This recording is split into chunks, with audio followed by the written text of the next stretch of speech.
Welcome back. In today's video, I'm starting a new segment called Tool Tuesdays. And what better way to start off by buying all of the basic tools that an apprentice is going to need to start their apprenticeship as a carpenter. Now, as a thank you to you guys for hitting 1,000 subscribers, I'm going to be giving away all these tools.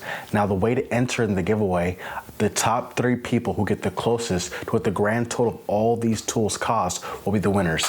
Now, they'll either get a third of the tools or the equivalent in a Home Depot gift card. Whoever gets the closest wins. So best luck to all of you guys. Thank you, and let's get into it. Now, I purchased all these tools at Home Depot, so they're not gonna be like S tier, super expensive, Stiletto or Martinez, but they're still gonna be quality tools. I didn't go cheap and go Harbor Freight where you buy something that might fall apart, even though Harbor Freight does have some good things. That Pittsburgh steel is good in some places, especially for stripping tools and demo. But I got some quality tools here, and I kind of want to go over what are some of the functions and kind of go over the overall list of what you're going to need when you first start. Now, to start things off, I went with the basic tools that you are going to need. You are going to be required to have in your bags when you first get started. Now, you cannot be a carpenter if you do not have a hammer. So I chose the 19-ounce Milwaukee hammer.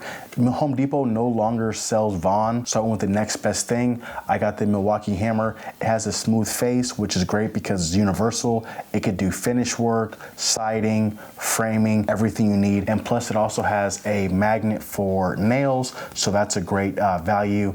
It's kind of like a baby stiletto, and it comes with a pry bar, which is great for stripping form work, moving things around, pulling things to you when you're trying to set things. So this is a great value, and this was like a bonus thing, so you know how to get that for my viewers. Now, if you've watched my channel for any extensive amount of time, you know that I'm a big fan of this bit holder. I think this is a great value. I love the fact that it comes with a magnetic apex and it has the sleeve, so if you're having hard to reach places, you can pull the sleeve over the fastener to screw things in. Overall, great value. I love how small and compact this is. Now, it does have like the wire cutters and a little thing right here to turn this into a screwdriver. I think those are more gimmicks for us carpenters because you won't use it that often, but overall, having these all displayed like this, it lets you know when someone has grabbed your stuff or has borrowed it and hasn't given it back. That's a great visual representation of what you're missing, so it's also great to have. And overall, I think this is just one of the best drive guide sets by far. Now, let's go to the tape. I chose a 25-foot tape because 35-foot becomes kind of redundant. Sometimes it's too big and it doesn't fit properly in your tool belt pouch. 25 is good overall. Most lumber we're going to deal with is going to be like 20 feet to 16 feet, so you have the extra 5 feet if you need. Now, this is not going to be a great tape for layout, but then again, if you're doing layout, you're probably going to pull out the 100-footer or longer, so that is what it is, you know what I mean? So this is a great tape. I love this tape. There's no magnet on it, so it's not going to get caught up in anything, and it does have the extra wide hook if you want it. I don't really use these either. I think there's too big, but overall I think this is a great tape measure and has a great value for the cost. Pencils are a piece of equipment and a tool that's always overlooked. A lot of times they're easy to break in your bags, but they're very, very important, and when you don't have one, it's agonizing to try to cut lumber when you first get started off. If you don't have it to use it on your speed square or write down numbers instead of remembering them, it's so much easier to have multiple pencils on you. And it's good because if someone doesn't have one, you always have them. You're kind of like the guy with the gum. It makes things so much better in your job. Always be the guy who has more than enough pencils. That's going to be super, super important. And lastly, a speed square. Overall, when you first get started off, you're not going to be doing all the functions of the speed square, but this is going to be great for a cutting guide. It's good to put this on the lumber itself and have it marked off where you should cut. Put your saw next to it and cut. Helps you kind of cut straight, kind of puts like training wheels for you. This is a great value. I always get metal ones. Plastic ones break, so again, spend the extra money and get you a metal speed square, because if you don't, you're going to regret it. Now, these tools are still important, but they're not like the most important tools. Again, because stuff like These lineman pliers, you may not use these every day, and sometimes if you're doing a job that requires you to tie rebar, your company might provide these for you. That's not necessarily always the case, so make sure you do have these if you can't afford it. But these, you won't be using these every day like a hammer or your tape measure. And these DeWalt, they're decent. They have the spring on there, so they're gonna snap back pretty good, but they don't last as long as maybe a Klein pair. So again, when you have a chance, you want to upgrade, but when you first get started off, these will get you by pretty good. Again, a knife, you know what a knife does. It's there for cutting things, sharpening your pencils, scribing things if you need it.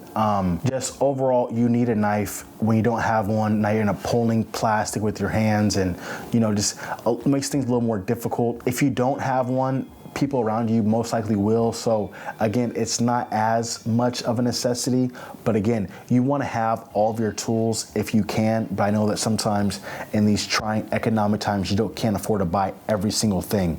Now, a Sharpies are good to have because sometimes your pencil marks won't come out that good on wet material. So Sharpies are good. These don't last that long, especially in your bags. Once you use them in the rain or once you use them like in the dirt, they are pretty much finished fairly quickly, and that tip tends to fail pretty fast too. So when you have them, they're good. When they malfunction, which happens a lot, they don't last that long. Now let's talk about the torpedoes.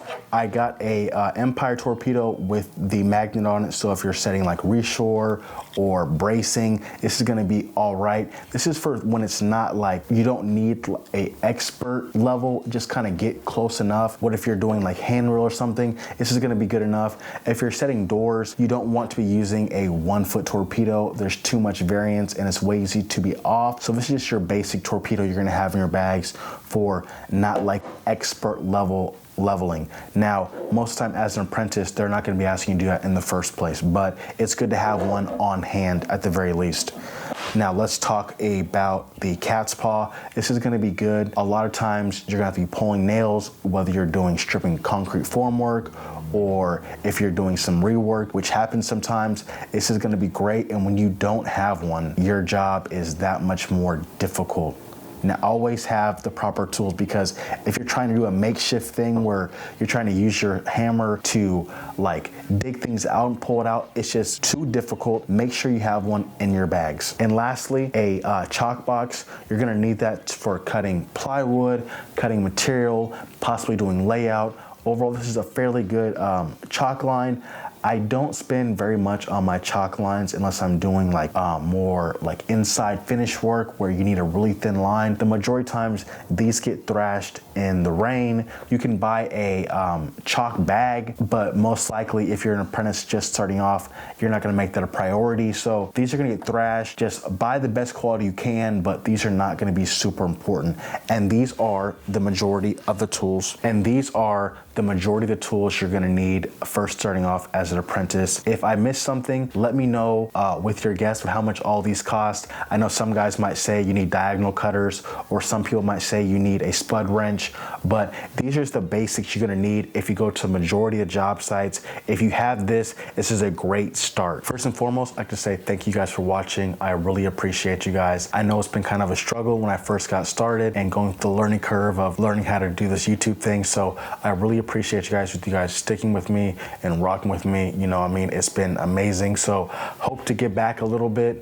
People helped me on my journey to become a journeyman carpenter, and so I kind of want to show my appreciation and pay it forward. So let's see those guesses, and like I said before, the top 3 are going to be the winners. I'm going to hold this contest for 1 month, so hope the anticipation is not too long, and then I will be doing a live stream showing who the winners are. Again, I thank you guys, I appreciate you guys, and I'll see you on the next one.